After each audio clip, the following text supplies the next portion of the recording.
सर्वप्रथम सर्वांना श्री स्वामी समर्थ. स्वामी महाराजांच्या कृपेने तुमच्या सर्व चांगल्या इच्छा पूर्ण होत ही स्वामींचरणी प्रार्थना करते आणि आजच्या व्हिडिओला सुरुवात करते. 26 एप्रिल 2025 शनिवार रोजी श्री अक्कलकोट स्वामी महाराजांची पुण्यतिथी आलेली आहे. बघा, आत्ताच आपण 31 मार्च 2025 सोमवार रोजी स्वामी समर्थ महाराजांचा प्रकट दिन साजरा केला होता आणि प्रकट दिनानिमित्त आपण बऱ्याच महिला असतील, बरेच पुरुष दादा असेल, आपण सर्वांनी मिळून आपल्या माय माऊलीची, आपल्या स्वामींची 21 दिवसांची असेल, 11, 7, 5 म्हणजे जेवढी झाली ना आपल्या स्वामींनी आपल्याकडून सेवा करून घेतली, त्याच पद्धतीने आपल्याला पुण्यतिथीनिमित्त सुद्धा काही विशेष सेवा करायची आहे. आता बऱ्याच महिला असतील, पुरुष दादा असतील, मनात खूप आहे, बऱ्याच दिवसांपासून विचार करत आहे की स्वामींची ही सेवा करावी, पण काय होतं, कामानिमित्त काही अडीअडचणींमुळे स्वामी सेवा नियम पाळून किंवा संकल्पयुक्त सेवा जमत नाही. माझ्या महिला असतील, लेकरं बाळ, घर संसार, कामं वगैरे दिवसभरात इतक्या कामात गुंतलेल्या असतात की त्यांना स्वतःला सुद्धा वेळ मिळत नाही. मग सेवेला कसा मिळेल? मग त्यांनी जर अगदी 5 मिनिटांची जरी सेवा केली ना, आपली माय माऊली आहे, आपल्या मनात काय आहे आपल्यापेक्षा जास्त स्वामींना माहीत असतं. आपली आई आहे, आईला एकदा हाक मारून तर बघा. या पुण्यतिथीनिमित्त आपल्या माय माऊलीला, आपल्या आईला हाक मारून तर बघा. कितीही कठीण काळात असाल तुम्ही, 100 नाही 1000% माय माऊली धावून येईल आणि प्रत्येक कठीण काळ तुमचा संपवून टाकेल आणि सोन्याचे दिवस देईल तुम्हाला. अशी ही पुण्यतिथीनिमित्त आपल्याला अगदी रोज 5 मिनिटांची सेवा करायची आहे. आता ज्या महिला असतील, पुरुष दादा आहे, ज्यांना वेळ आहे ते करू शकतात सेवा संकल्पयुक्त, नियम पाळून. मी म्हणेल त्यांनी नक्की नियम पाळून आणि संकल्पयुक्त. स्वामींची सेवा करायला कुठलेही खरंच नियम नसतात. साध्या भोळ्या मनाने जरी सेवा केली ना, आपले स्वामी महाराज आहे साधे भोळे, आपल्या लेकरांना नक्कीच समजून घेत असतात, क्षणोक्षणी पाठीशी असतात. कुठंही जा, जगाच्या पाठीवर कुठंही जा, ब्रह्मांड नायक क्षणोक्षणी आपल्या पाठीशी उभे राहतात आणि आपल्याला योग्य मार्ग दाखवतात. योग्य वेळ आली की सर्व काही मिळवून देतात. मागायला सुद्धा काही म्हणजे उरत नाही, इतकं देतात की आपण विचारसुद्धा केलेला नसेल की ही गोष्ट आपल्या आयुष्यात होती का, ती सुद्धा आपल्याला स्वामी आपले मिळवून देतात. तर बघा, आता पुण्यतिथी आलेली आहे, सोन्यासारखे दिवस. मग तुम्हाला जर उद्यापासून जरी तुम्ही स्वामींच्या सेवेला लागलात ना तरीही चालेल. स्वामी सेवा करताना खरंच सांगते, कुठलेही नियम जास्त पाळायची गरज नाही. फक्त नियम कोणते? कधीच कुणाचं मन दुखवू नका, कधी कुणाला कमी लेखू नका. स्वामी माय माऊली आहे, सगळे स्वामींना प्रिय आहे. कोणाची भक्ती खरी, कोणाची खोटी हे आपण नाही ठरवणार, आपले स्वामी ठरवत असतात. आपल्याकडून किती सेवा करून घ्यायची, किती भक्ती करून घ्यायची हे आपली माय माऊली ठरवत असते. आपल्याला त्यांच्या सेवेत घ्यायचं का नाही, आपण सेवेत येत नाही, आपले स्वामी आपल्याला निवडत असतात. म्हणून कधीच कुणाचं मन दुखवू नका, कधी कुणाला कमी लेखू नका. सगळे स्वामींना प्रिय आहे हा नियम तर प्रत्येक स्वामी भक्तांनी पाळायलाच पाहिजे. प्रत्येक जीव स्वामींना प्रिय आहे हा नियम पाळून जर आपण स्वामी सेवा केली ना, खरंच आयुष्याचं सोनं होतं. स्वामी प्रत्येक क्षणी, प्रत्येक हाकेला नक्कीच धावून येतात. तर आता आपल्याला सेवेला लागायचं आहे. मग तुम्हाला आजपासून, उद्यापासून जरी सेवा करायची ना, तुम्ही करू शकता. आता ज्यांना 11 दिवसांची संकल्पयुक्त सेवा करायची असेल त्यांनी 16 एप्रिल ते 26 एप्रिलपर्यंत अशी 11 दिवसांची सेवासुद्धा तुम्ही करू शकता. त्याचबरोबर तुम्हाला 7 दिवसांची सेवा करायची असेल तर तुम्ही 20 एप्रिल ते 26 एप्रिल अशी 7 दिवसांची सुद्धा सेवा करू शकता. आता ज्यांना 5 दिवसांची सेवा करायची आहे त्यांनी 22 एप्रिल ते 26 एप्रिल अशी सुद्धा सेवा करू शकता. आता ज्यांना संकल्प करायचा असेल त्यांनी मंदिरात जाऊन जरी संकल्प केला, एक नारळ, खडी साखर स्वामींचरणी अर्पण करून या. तुमचं नाव सांगा, गोत्र सांगा आणि स्वामींना तुमच्या मनात काय इच्छा आहे, इच्छा नाही सांगितली तरीही चालेल, फक्त फक्त स्वामींचरणी एक नारळ आणि खडी साखर अर्पण करून या.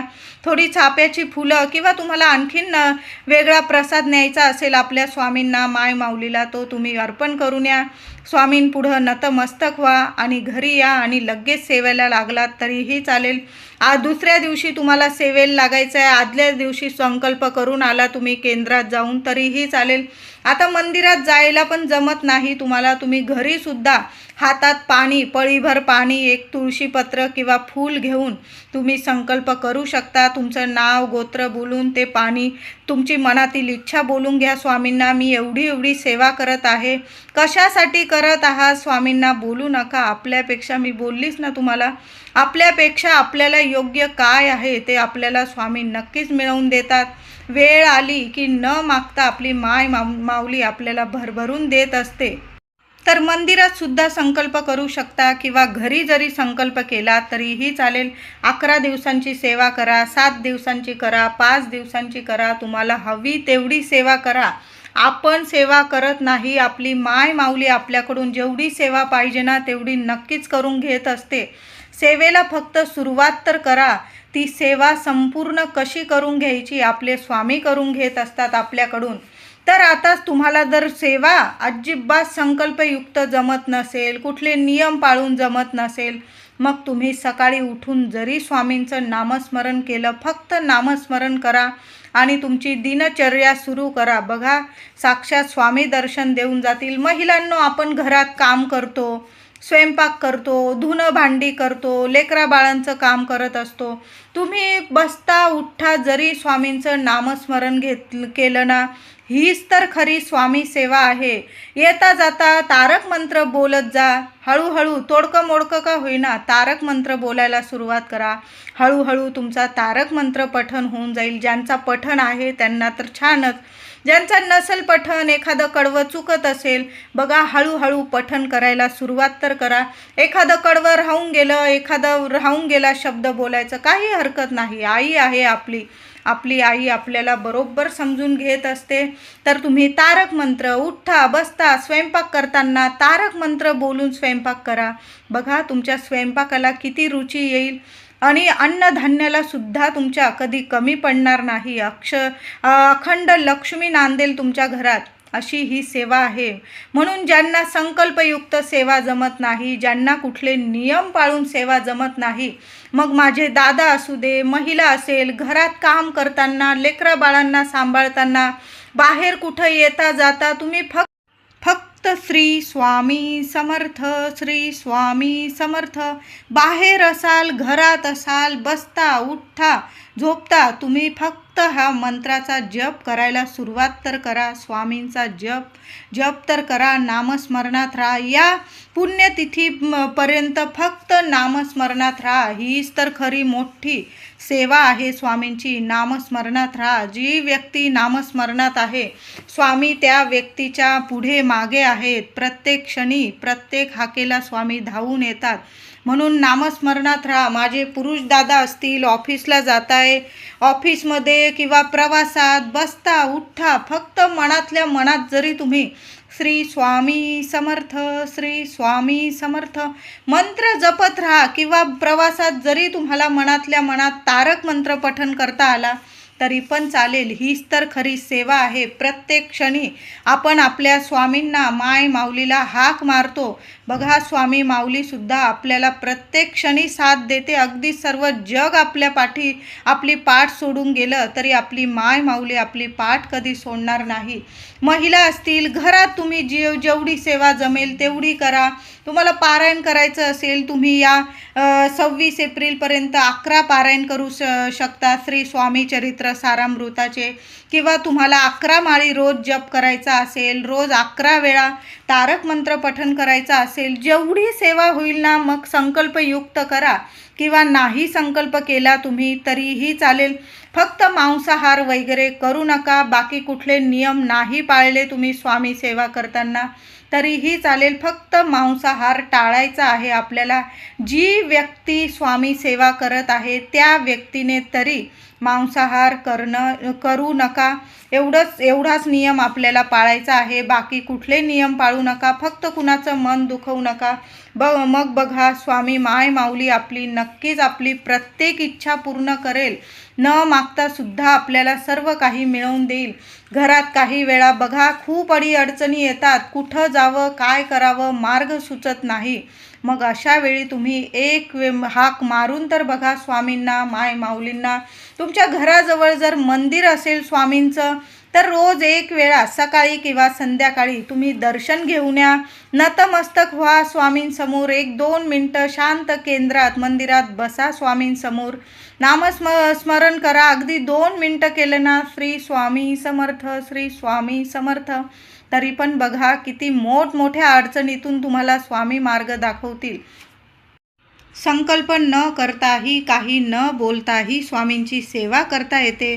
स्वामी तिन्ही जगांची आई आहे. लेकराच्या डोळ्यातील, चेहऱ्यावरील भाव आईला लगेच कळतात. म्हणून फक्त मनापासून श्रद्धा ठेवून सेवा करा. ज्या महिला, जे पुरुष दादा असतील, कामाला जातात किंवा जी व्यक्ती धकाधकीच्या जीवनात जास्त वेळ सेवेसाठी देऊ शकत नाही, त्यांनी फक्त रोज 5 मिनटं जरी स्वामींची ही सेवा केली ना, बसता उठा नामस्मरणात राहा. फक्त जेव्हा जेव्हा वेळ मिळेल तुम्हाला तेव्हा तेव्हा श्री स्वामी समर्थ, श्री स्वामी समर्थ तरीही चालेल. स्वामी प्रसन्न होतात. सेवा करताना सर्व काही त्या माय माऊलीवर सोडून द्या आणि मग बघा तुमची नौका किनाऱ्यावर आल्याशिवाय राहणार नाही. कसलीच चिंता करू नका. तुम्ही फक्त सेवा करा.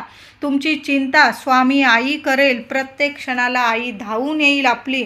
बघा काही वेळा घरात खूप अडचणी येतात. घरात मुलं मोठे असतात, लग्न कार्य ठरत नाही, काही वेळा संतान प्राप्ती होत नाही, काही वेळा किती पण पैसा येतो पण आरोग्य वगैरे नीट राहत नाही. औषध पाण्याला खर्च होऊन जातो, पैसा टिकत नाही, बरकत राहत नाही, आरोग्य नीट राहत नाही. कुठून ना कुठून अडचणी घरात येतात. मार्ग काहीच मिळत नाही आणि घरातल्या महिला खूप चिंतेत राहतात. अशा वेळी आपल्या माय माऊलीला तुम्ही हाक मारून बघा. स्वामी प्रकट दिनाची आपण सेवा केली. बऱ्याच जणांना अनुभव आलाच असेल, प्रचिती आलीच असेल.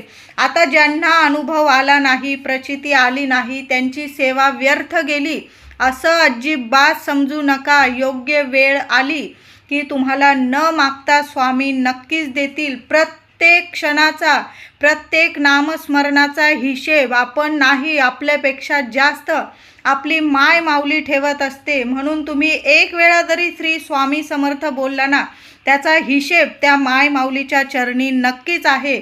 योग्य वेळ आली की त्या हिशोबास म्हणजे प्रत्येक तुम्ही नामस्मरण जेवढं करताय ना त्याचं फळ तुम्हाला माय माऊली नक्कीच मिळवून देणार आहे. काळजी करू नका की मी स्वामी सेवा करत आहे, मग माझे स्वामी मला पावत का नाही. वेळ आली की तुम्हाला नक्की मिळणार आहे. तुम्ही जेवढी सेवा करतात ना त्याचा 1000 पटीने तुम्हाला फळ माय माऊली देणारच आहे. आज ना उद्या देणारच आहे. फक्त सेवेत राहा, निस्वार्थपणे सेवा करा. हे मागून ते मागून सेवा करू नका. काहीच मागू नका. तुम्हाला मागायला सुद्धा उरणार नाही इतकं तुम्हाला माय माऊली देणार आहे. फक्त श्रद्धा, विश्वास ठेवा. विश्वास म्हणजे स्वामी आहे. विश्वास ठेवून सेवेला सुरुवात करा. म्हणून सांगते, या पुण्यतिथी निमित्त तुम्हाला जेवढी सेवा जमेल ना, माझ्या काही महिला असतील, लहान घर असेल, हॉलमध्ये वगैरे जिथं देवारा असेल तिथं बसून त्यांना सेवा करता येत नसेल, तुम्ही जिथं तुमचा बेडरूम असेल तिथं जरी खाली चटई वगैरे टाकून बसलात महिलांनो, नाही अगरबत्ती लावली तुम्ही, नाही काही केलं तरीही चालेल. फक्त तुम्हाला सेवा करायची आहे. नामस्मरण करा. अगदी 5 मिनटं बसा. श्री स्वामी समर्थ, श्री स्वामी समर्थ किंवा तारक मंत्र पठण करा तुम्ही. आणि झालंच तुम्हाला तर मी म्हणते या 11 दिवसात, 7 दिवसात, 5 दिवसात, पुण्यतिथी दिवसापर्यंत जेवढे पारायण होतील ना तेवढे नक्की करा. पुरुष मंडळींना जमेल पुरुष मंडळींनी करा. माझ्या महिलांना जमत असेल, मुलं मोठी झालेली आहे, मग आहे तुम्हाला वेळ तर नक्कीच सांगते, श्री स्वामी चरित्र सारामृताचं पारायण एक तरी घरात होऊ द्या तुमच्या. नक्की बघा, खूप सोन्यासारखे अनुभव येतील. नाही जास्त पारायण जमत ना तुम्हाला, रोज 3 अध्याय पठण करा. 7 दिवसात तुमचं 1 पारायण होईल. आता ज्यांना वेळ आहे, ज्यांना वाचन म्हणजे आपण श्री स्वामी चरित्र सारामृताचं पारायण करतो, आपण भरपूर पारायण केले आहे, त्यांचा स्पीड पण जास्त झालेला आहे वाचनाचा आपला. मग आपण 1-1.25 तासात 1 पाठ करू शकतो. अशा व्यक्तींचा स्पीड जर चांगला असेल ना, तर मी म्हणेल रोज 1 पारायण केलं तुम्ही तर 11 दिवसात तुमचं चांगला स्पीड जर असेल, तुम्ही भरपूर पारायण केलेले असतील, तर आपण 1 ते 1.25 तासात, 1.25 ते 1.5 तासात आपला 1 पाठ होऊन जातो. मग आपल्या स्वामींसाठी आपण एवढा वेळ नक्कीच काढू शकतो. स्वामींचं नामस्मरण करा, स्वामींचं पारायण करा, तारक मंत्र पठण करा, रोज 11 माळी जप जमला तर जेवढी सेवा होईल ना तेवढी करा. पण या पुण्यतिथीनिमित्त नक्की